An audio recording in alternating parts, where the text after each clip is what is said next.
Good evening, Drew. Oh my goodness, what day is it? It's Thursday. All friggin' day. How the hell are you? Not too bad about yourself. Oh, buddy, it's been a productive week. I've had such a good week. I delivered a lot of things to customers, and I feel really good about my week. And I'm going into Friday, which leads into a long weekend. You know, things are pretty good. How about you? Nice. You know what? I had a pretty good week too. Yeah. Feeling pretty good. Yeah. Feeling pretty good. So quick bit of follow-up. So I know that a couple episodes ago we talked about my tubes and my new computer build, which was a continuation of my original build. So I just want to kind of bring this back once and for all and say that I think that I have a really, really good sweet spot with this computer now. So it turns out that the configuration that I had some of these tubes connected to various parts of my like water cooling loop were backwards. Okay. And I didn't think that made that big of a deal. So here's the thing. The deal here is on the part that covers the CPU, there is a clearly labeled in and out port. So the reason for that is there is a small little plate that almost looks like do you remember the original like straight razor blades, how they're double-sided and they have like a blade on the top and the bottom if you were to hold it in your hand? Yep. And then in the middle of the razor blade, there's like that open section of the razor blade that you would like put the safety razor in or something that would hold the razor together. Yes. Yep. I can picture it. There's something very similar to that in the part that is the CPU plate for my computer, and that is called a jet plate. And the idea is that as liquid is being pumped through your loop, it hits that jet plate and it hits that small opening, and it creates pressure because it's kind of like putting your finger over a hose. If you put your finger over a hose, it creates the pressure and sprays the water everywhere. This is very similar. So it creates that backflow and kind of forces water at a higher velocity through that section of your cooling loop. Now, with the configuration I have right now, which is where I have a distribution plate for my liquid, as opposed to just a pump that sends liquid through a continuous chain, this is similar to that, but there are certain ports on this thing, on the distribution plate, that are also input and output plates. And I read the instructions wrong because the distribution plate has in and out ports in it for certain things.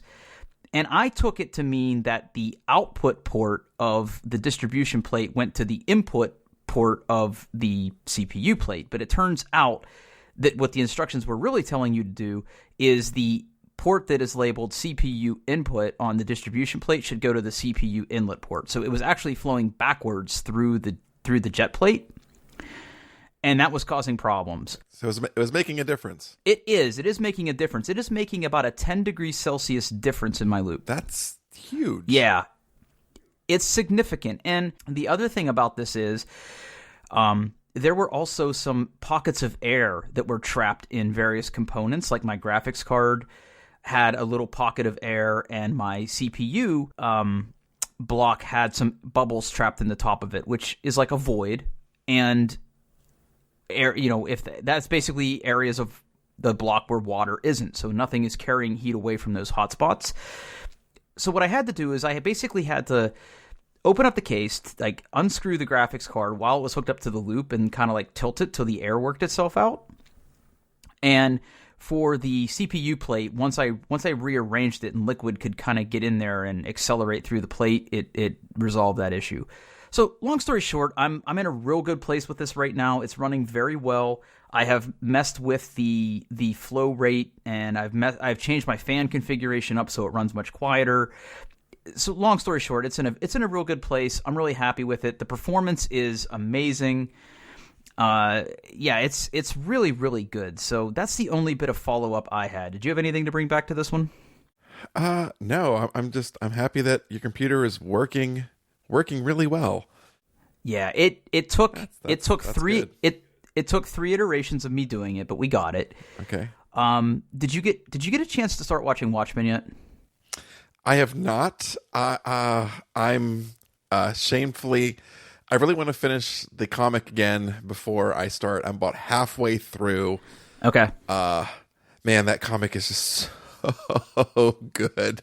Well, I didn't reread the comic before I watched the show. Like I said, I think last show it had been about a year or so since I last read the comic, and then after watching the show, there's so many callbacks to the comic that I didn't catch. So I think the fact that it's fresh in your mind, you'll appreciate it a little bit more.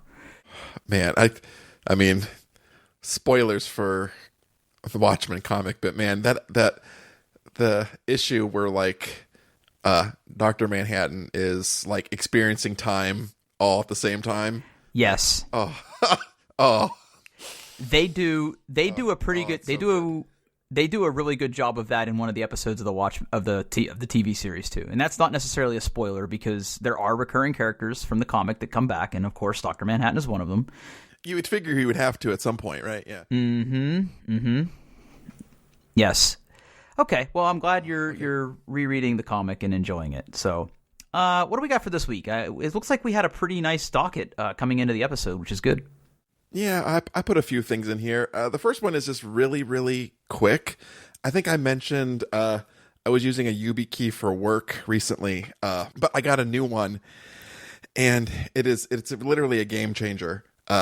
So for those of you who don't really know what a Yubikey is, where I work in a lot of places now and a lot of services require/offer multi-factor authentication to get into things. That basically means you have to have more than one factor. And a lot of time, one of them is like, well, you have to know your password. Then you have to have some sort of device or authenticator app that gives you a code. Something like that. So you have to have two things to log on to access a service. And we use multi-factor at work quite a bit now. We're using it more and more. And one of the things we use it for is using remote desktop into servers. Which is, it's something that I do like probably at least once a day and sometimes like dozens of times a day. Well, I had an old Yubikey and it was USB-A and it was big. And, I'm a Mac guy. I'm living in Dongletown, right? I only have USB-C ports, and the Yubikey was great. It worked well, but it was just unwieldy, right? It was about maybe like 3/4 of an inch long, and it was sticking out through an adapter on my USB-C ports. And if I wanted to take it to a meeting, I literally had this tail coming out of my Mac. Well, I recently got, I put the link here in the show notes if you can see this little boy, Drew. This is the Yubikey 5C Nano. And if you ever used one of those like Logitech like unifying receivers for your mouse, right? This is smaller than that. I'm looking at the pictures and it does look like a cute little boy. Yeah. So it literally just sticks right on my USB-C port. It's maybe 1/4 of an inch sticking out from there. And it's got okay. So yep. Yeah, I'm looking at the second to last picture on the second to last picture on here, and ooh boy, that is nice, and that is nice and snug. It's nice and snug. It's like literally the same like thickness as a MacBook Pro. It's got a connector, like a little contact, a little gold contact on either side, so you can plug it in either way. And to use it, basically, where anytime we would need that kind of multi-factor authentication or that code, I just reach it over and tap it. I have it literally on the port, the back port on the right, so it's kind of like mentally in the same line as my Touch ID sensor. So it's just a little farther out. Yeah. Oh, wow. Yeah. So I can leave it in all the time if I want. Now, obviously, if I'm in a place where I don't want someone stealing my Yubikey, I can still take it out. But if I'm going around work and take my laptop places, I can just leave it in, and it's magical. So so that's while I appreciate the aesthetic, and it certainly looks like something that I would like to buy because I am a Yubikey owner as well. Although I don't use mine except for like an emergency or certain authentication scenarios. Here's the questions I have for you. Number one, once you put this in here, is it hard to get back out? No. You can I just took it out right now. I kind of just like kind of stick my thumbnail right along the seam, and it pops right out. Yeah, it is not difficult to get out. At least I don't find it difficult to get out. All right, now as somebody who is a serial fingernail and, as you recently discovered, toenail biter, there's probably no way I'm going to get a nail in between there. But can you like grab it by the nub and yank, or is that too difficult? Yep, no, I just grabbed it by the nub and yanked. Title. Yeah, Yes. and it came right out. Yeah, that would. Now, the other thing, and this is purely aesthetic, I don't like the block against the gray. If they made it in gray, I'd be 100% in. Yeah, like I wish it came in different colors, but it is so gosh darn convenient. Now, if you scroll down on that page a little bit, you can see like where it says also available, and it says like Yubikey 5 NFC. Like that's what I had before, and it was a big long boy. Well, I feel like the risk of something like that is, one, you have to have a dongle to use that on a Mac, and two, like if you got your computer anywhere near an edge of a desk and someone comes by and like kind of like takes a swipe at it, like I feel like that thing's gonna break. Yes. Yeah. Yep.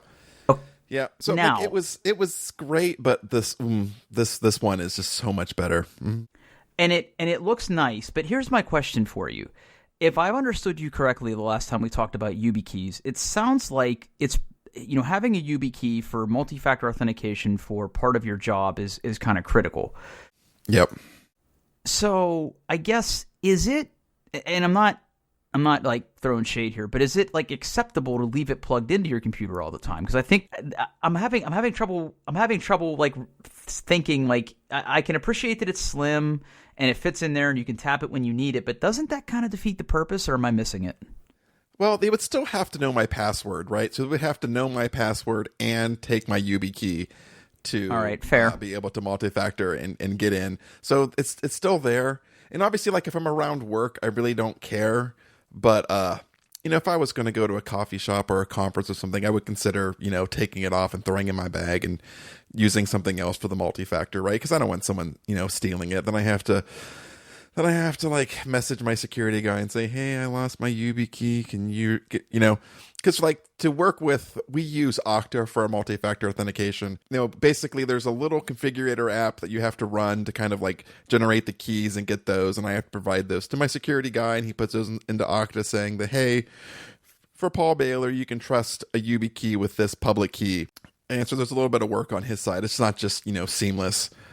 But something else I really haven't tried yet is so YubiKeys have like two slots, one that gets activated on a short press and one that gets activated with the long press. So I have the long press available to me for other uses.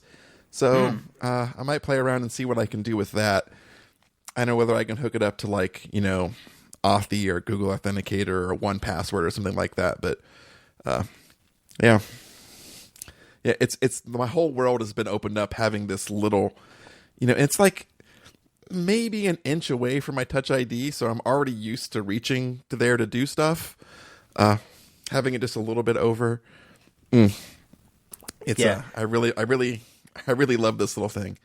Yeah. So what's fascinating here is, right, is just to put this in perspective. So if I'm reading the marketing here correctly, this is part of the Yubikey 5 series, and it looks like there are 4 products in this space. There is the Yubikey 5 NFC, which is the one you had, and it also appears to be the cheapest one in the series at $45. Oh, yes. And I think for my Yubikey, which is not NFC, I think I paid $25 or $30. So there's a little bit of a premium there, which I get. Then you have the Yubikey 5C, which is the Yubikey 5, except USB-C. That one is $50.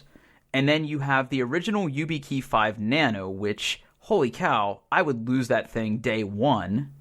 How does that even work? There's a lot of people that have that at work, and it is very, very, very tiny.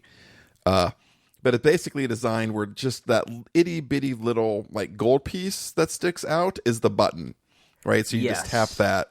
I see that. Yeah.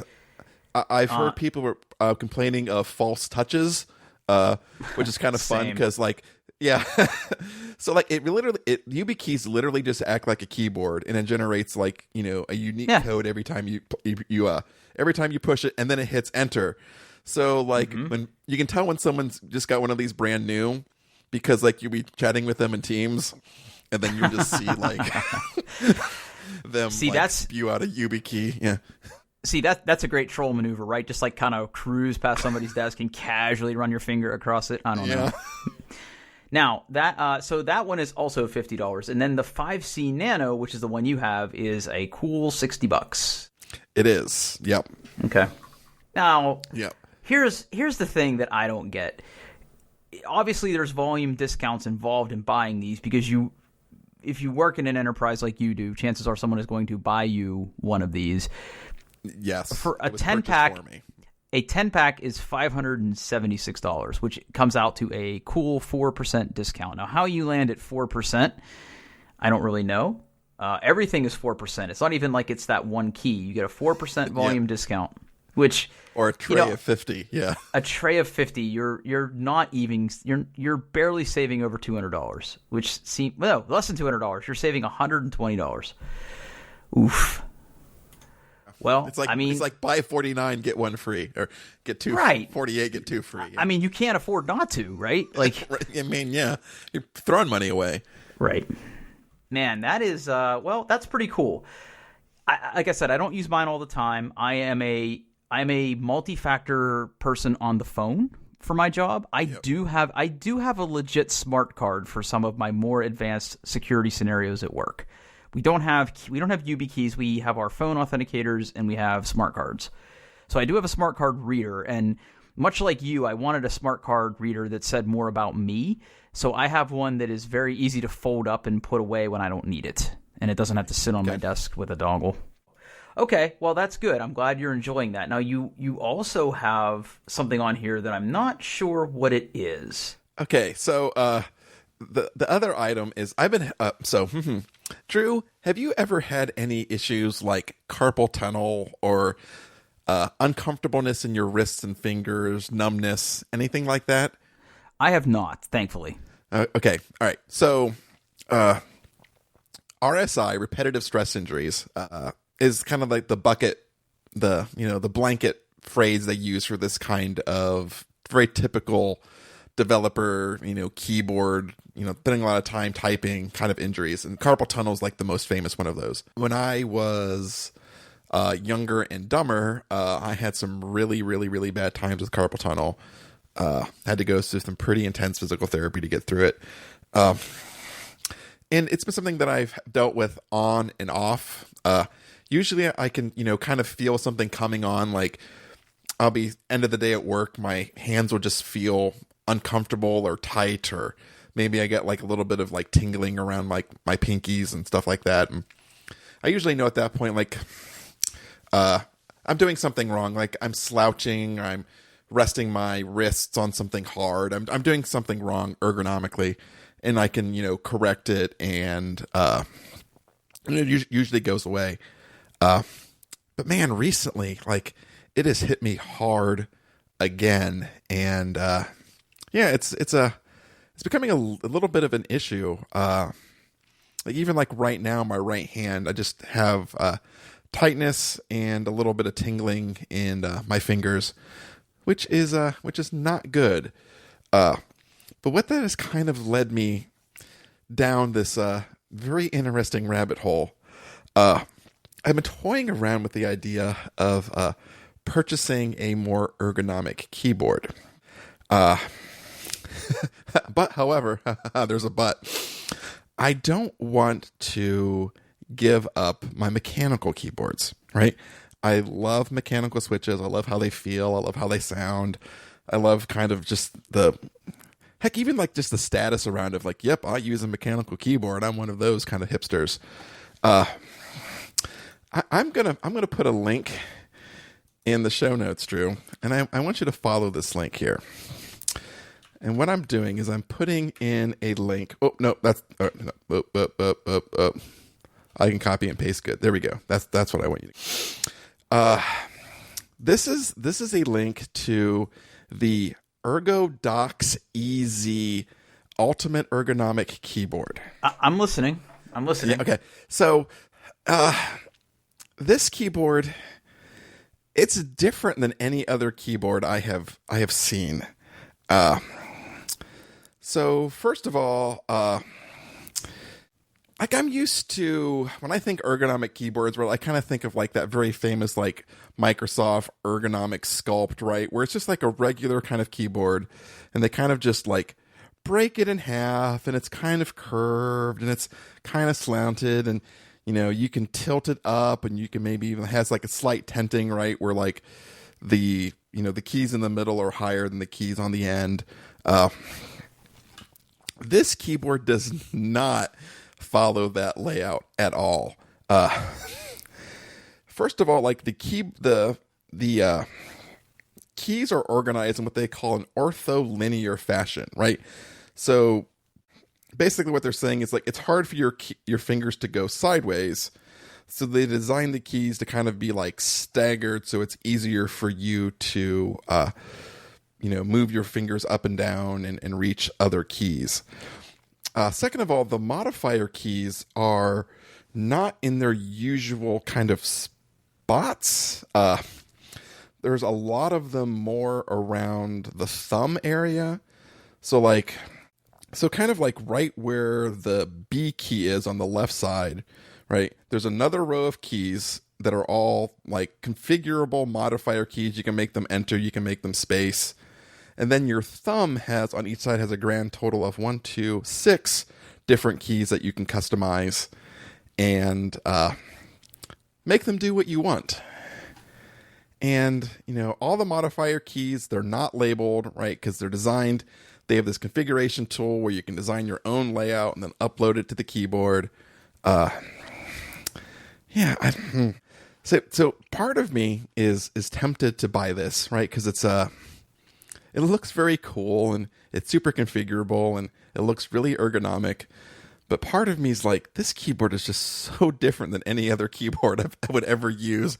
And am I too old to learn how to type again? All right, are you ready? Are you ready for my comments? I'm ready. Please don't do this. All right. So here's the deal. Okay. First of all, to your original question, I've had wrist pain, but my wrist pain has come from other things other than typing or using a computer and a mouse all day. When I was playing a lot of hockey, I had a lot of wrist pain. Yeah. And sometimes after lifting certain ways, I get a lot of wrist pain. Now, I thankfully, and knock on my bamboo desk, never really had a lot of wrist pain for doing this. All right. Now, here's my thoughts on this keyboard. Yes, I do think it looks cool. But my problem with this keyboard is it's 2 keyboards. It is, yes. It's 2 keyboards, and it has cool stands. But do you really want 2 sets of wires on your desk? The thing is, most of so a lot of the mechanical ergonomic keyboards are this kind of split design. You don't see a lot of there are a few ergonomic let's see if I can find anywho. Yeah, there are a few that kind of have the more traditional layout. But it seems like, all the cool kids are doing the split keyboards. I feel like I noticed that it has not just per key LED lighting, but ambient LED lighting. So yeah, that is optional. You can get the ambient. Yeah. If you wanted the same keyboard that like Deadmau5 uses for his shows, then this is the one to get, I guess. Yeah, you can get it with or without backlit keys and with or without. They call it. It's the shine and glow, right? So the shine is what they call the rear lighting, yeah, and the glow is the backlit keyboards. And I don't think you can get them together. It's like one or the other. So there is also. See, I'm also I'm gonna put another link. I'll give you more time to try to justify this in a minute, but let me get through my thoughts here. Okay. Secondly, with the problems you're having, I'm assuming you've been to the doctor, right? Not yet. No, not this time. No, in the past I have been to a doctor for my repetitive stress injuries, and what do they do? And that's So depending on first thing they do is they give you like lots of anti-inflammatories, right? So, and like for me, it was like, well, like you're almost bad enough where we consider surgery, right? And I've heard just mixed reviews about like carpal tunnel surgery, and I've like, heard really bad things about the surgery. Yeah, it's not good, and you're not you really can't use your like wrists or fingers for a period of time. And when I was having this issue, like I was a pure developer, right? I was, coding 50, 60 hours a week, sometimes more, right? That's a lot of time at the keyboard. And the other option is really just exercise, physical therapy. So that's what I'm going to start doing again here, is to try to get those muscles strengthened again. And because really, like, the stronger the muscles, the less chance you have of getting these injuries. And like the other, outside of like physical therapy, another big part of it is really just being aware of, how you sit at a desk and how you approach a keyboard, right? I learned things like, armrests are literally like the worst thing you can do to your body when you're at a desk. That pressure on kind of like your forearms by your elbows is really bad. It pushes on a lot of things. It restricts blood flow and inflames the nerves. So whenever possible, I try to take my armrests off. Like my desk chair here in my office at home has no arms on the side. The one at work, I push down all the way. Sitting with your feet flat on the floor, trying to keep your, elbows at 90-degree angles, keeping your monitor at the right spot so you're not slouching. So I'm trying to do all of those things. See, I don't want to blame it on my new desk at work, which is just awful, but I kind of think it's my desk at work's fault. It's true. I'm going to assume that, this wasn't an issue a few weeks ago. It was not. Turns out. Okay, so here's my thing. So first of all, let me be totally transparent with you. I make decisions to buy things all the time that I don't need. And I'm not saying that you shouldn't spend money on something that looks cool that you want to try. But there's two things here. One, I think you're going to hate this thing, because the minute you showed me this, here's what I saw. Okay. I'll let you go watch. I'll go let you click on that link, because that's the first thing I thought. That's the first thing I thought about whenever you showed me that. And I don't know if you watched that show. And I don't know if you watch Parks and Rec, but that's immediately what I thought about. Okay. Secondly, I'm glad you brought up the desk at work thing, because one of the things that with my employer right now that they don't make you do, but you get reminded to do it all the time, is what we call an ergonomic assessment.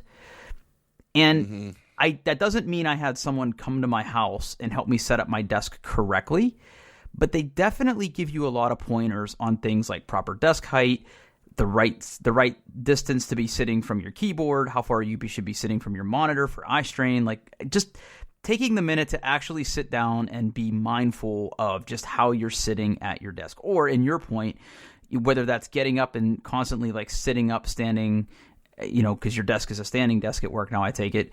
So you might be shifting around a lot. I think it behooves you to do a little bit of research to see, based on the height of your chair and your posture and all that, to see if you can help mitigate those factors.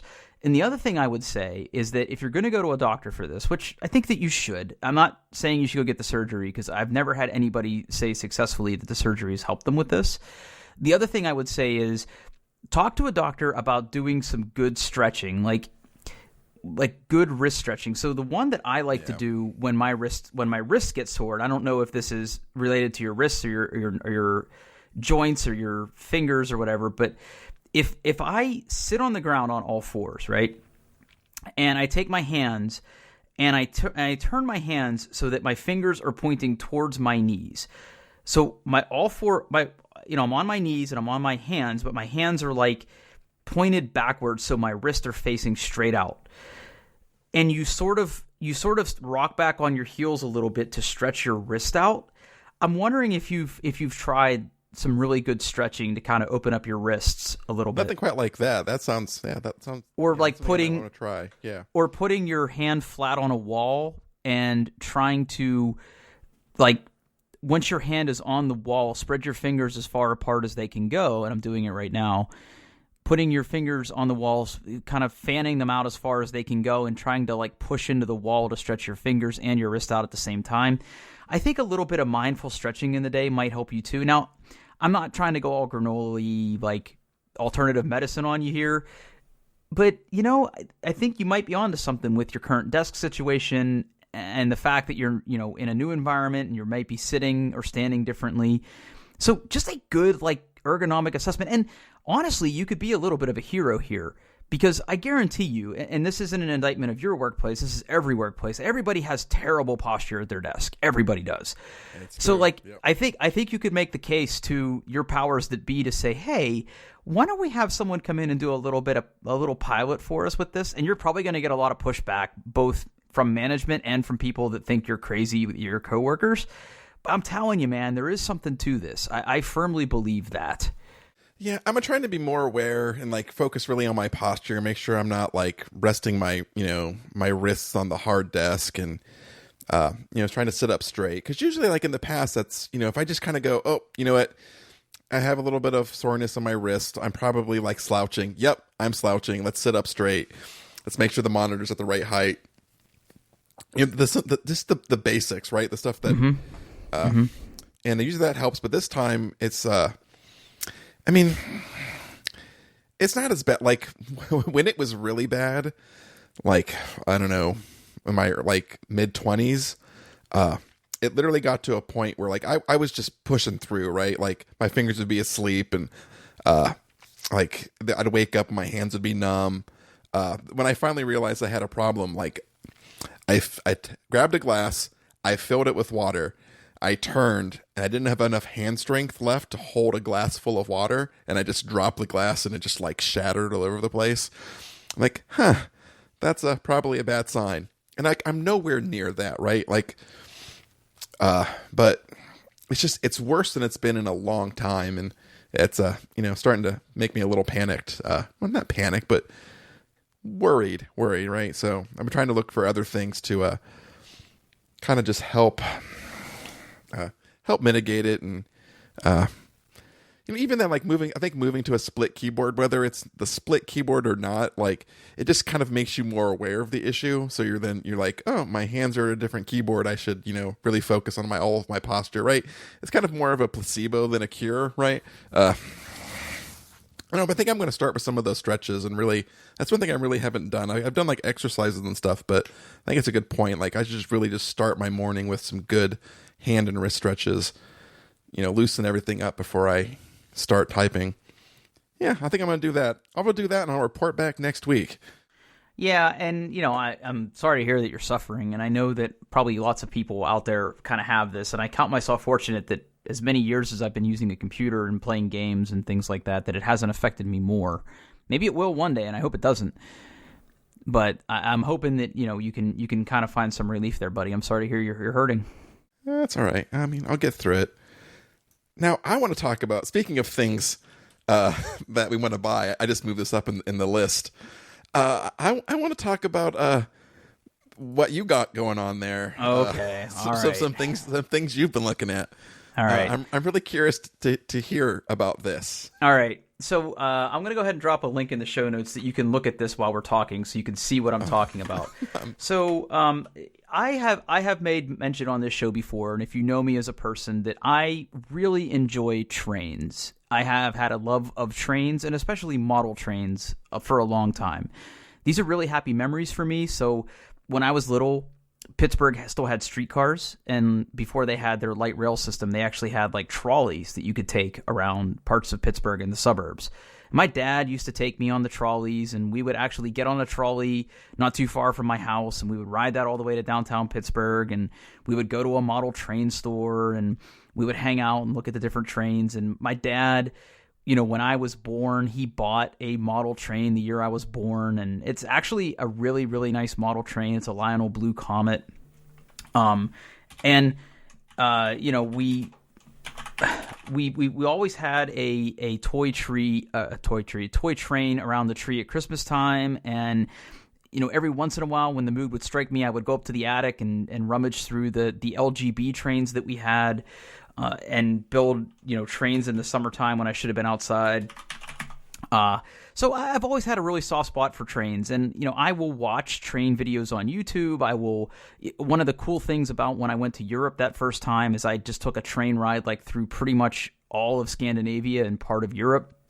So suffice to say, I like trains. All right.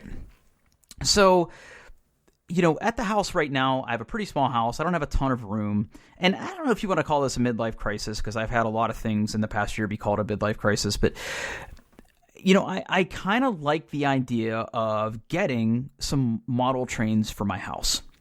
And it's just been something that's been kicking around in my head for a while now.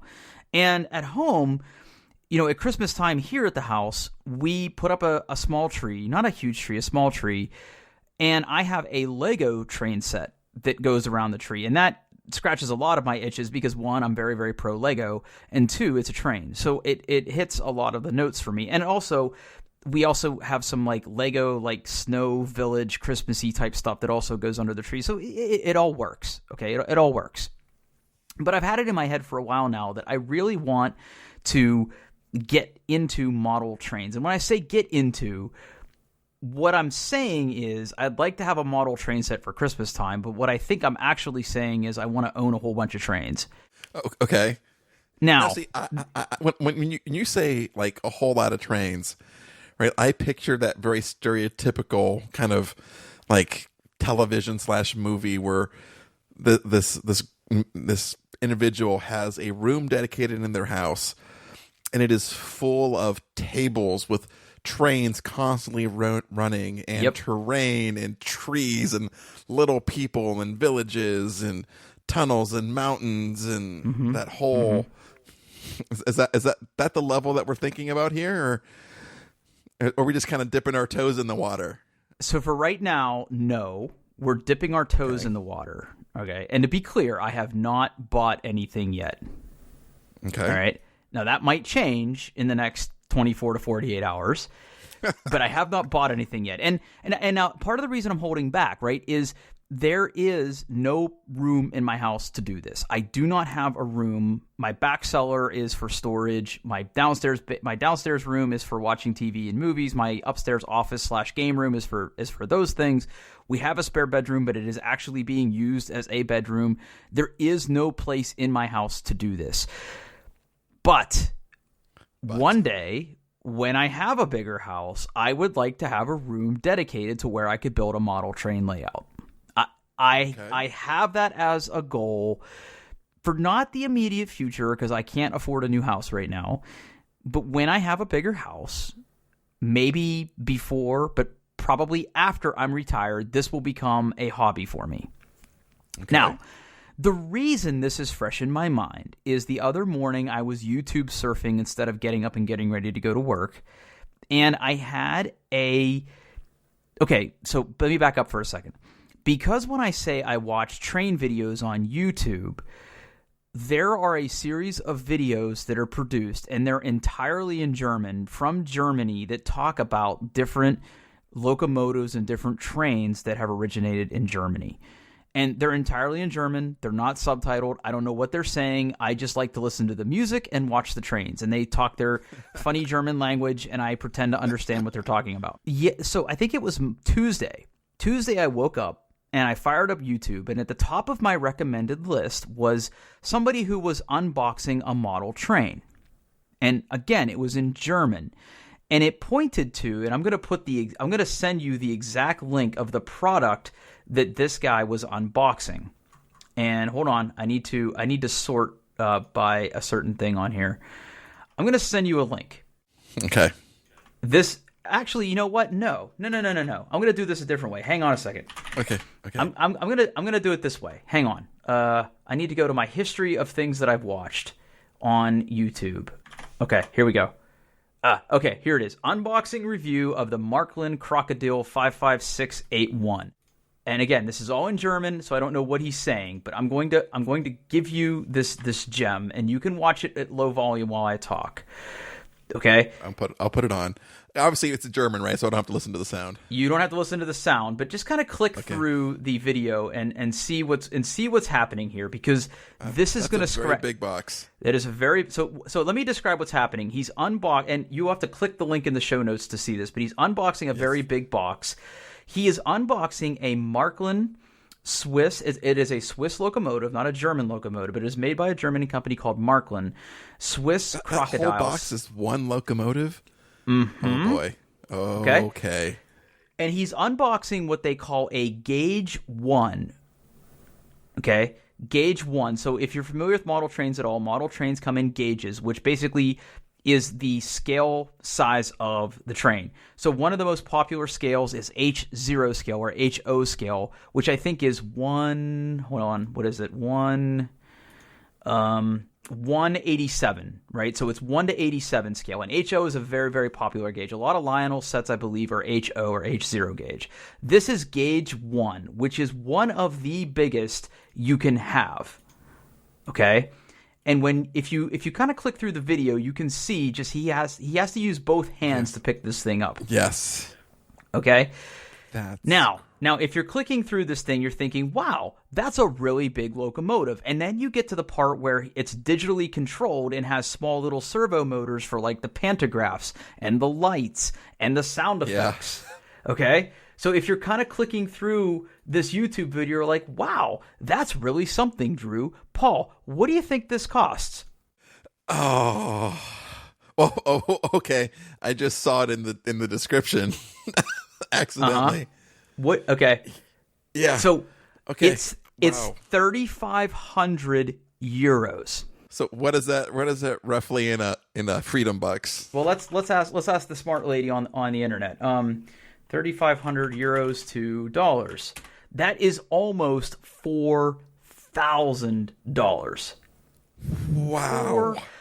$4,000 for a locomotive, Paul. No cars, no track, no controllers, just the locomotive. Just the locomotive.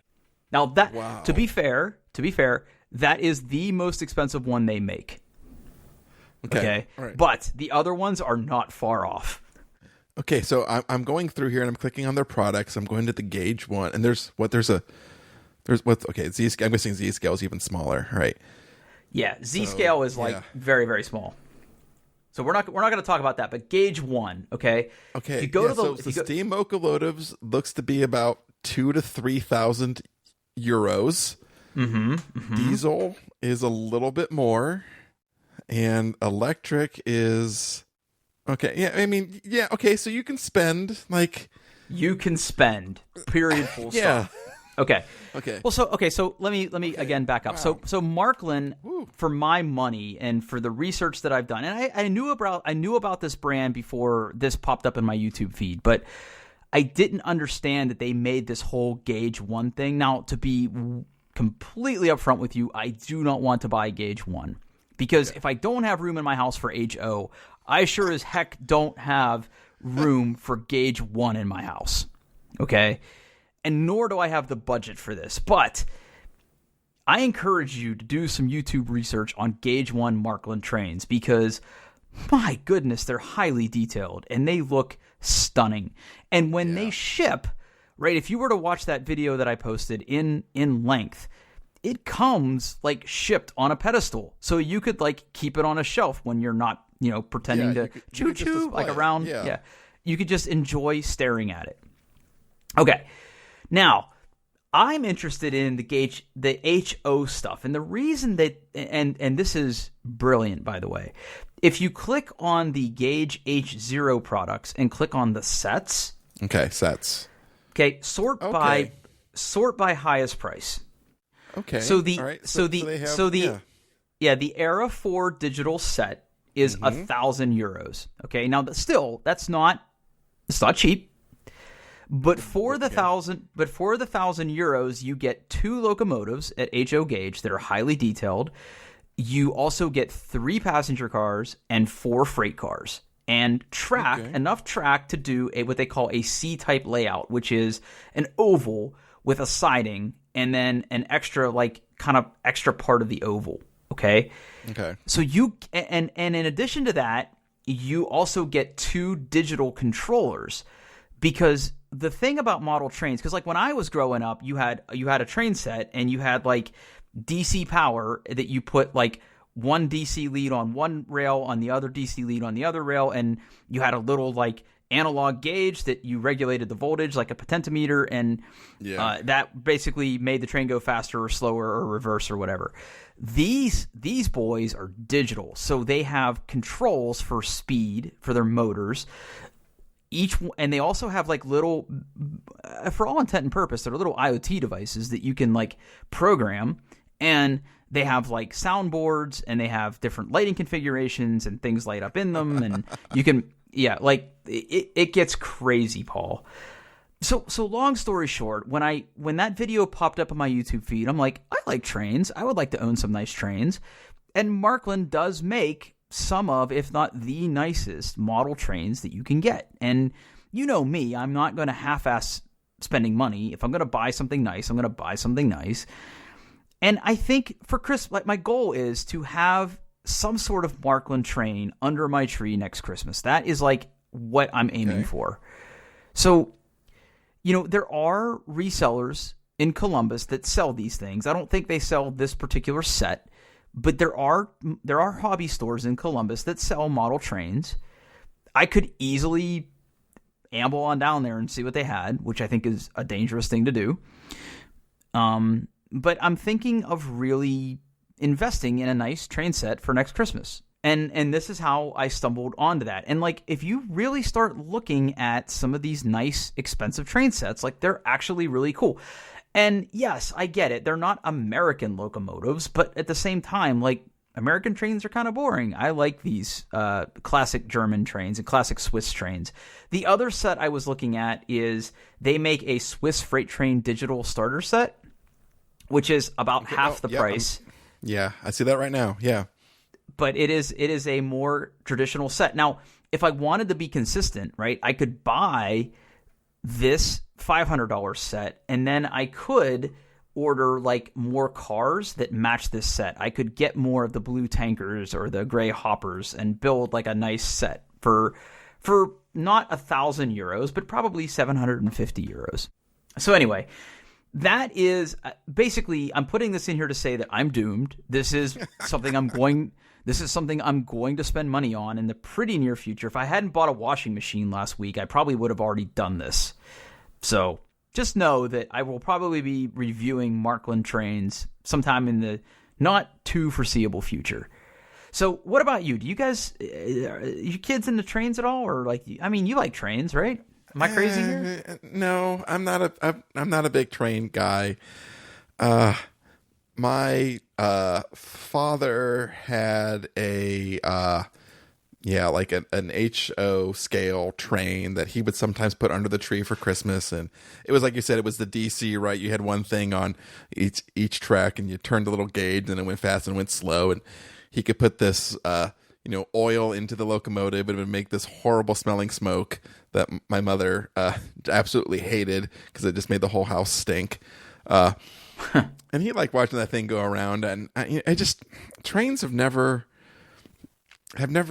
captured my imagination in the same way. No, I was going to ask you where the infatuation with trains come from, but you've already answered that. Like, yeah, it ties to your childhood, and that totally makes sense, right? It just, hits all those nostalgia buttons, and it makes you feel good. And I have watched you watch train videos in the past, but I'm not into trains. But dude, I can just, as someone who doesn't have any interest, just looking at the level of detail and like even like the level of love that goes into this website, where it's listing all the features and it has all the digital functions for every piece that you get into the set.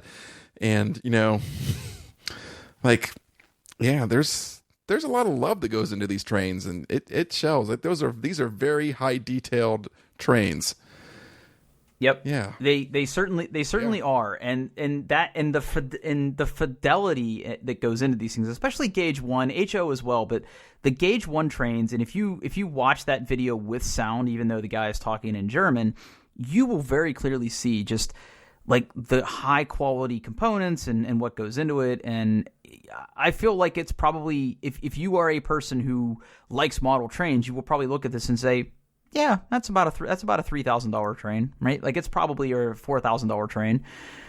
So I feel like, and by the way, you and I have exposure to Markland, right? Because Markland partnered with Ticket to Ride. You can buy a Ticket to Ride Markland set. Oh, that's smart. Yeah. And yeah. And there is a special edition of Ticket to Ride, like Markland edition, that has like tins with different colored trains in it and everything. So yeah, it's a